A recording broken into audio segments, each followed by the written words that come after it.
ఈరోజు ప్రపంచ ఆదివాసీ దినోత్సవాన్ని జరుపుకుంటున్న ప్రతి ఒక్క నాయకపోడు బిడ్డకి ప్రపంచ ఆదివాసీ దినోత్సవ శుభాకాంక్షలు.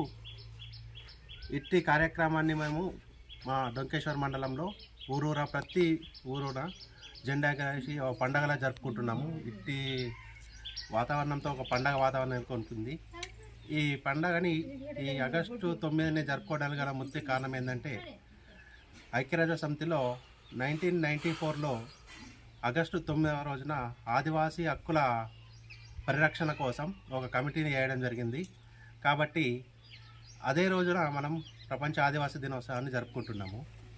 కావున ఇకనైనా మన అంతరించి పోతున్న మన జాతుల్ని కాపాడుకోవడానికి ప్రతి ఒక్క యువత నడుం బిగించి ప్రతి ఒక్క యువకుడు సైనికులాగా పనిచేసి మన జాతిని ముందుకు తీసుకెళ్ళాలి.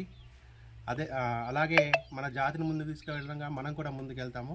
ప్రతి ఒక్క ఆదివాసీ బిడ్డ ఎదగాలని కోరుకుంటూ ప్రపంచ ఆదివాసీ దినోత్సవ శుభాకాంక్షలు ప్రతి ఒక్క నాయకపోడు బిడ్డకి. ఆదివాసుల ఐక్యత, నాయకపోడు ఐక్యత, నాయకపోడు ఐక్యత.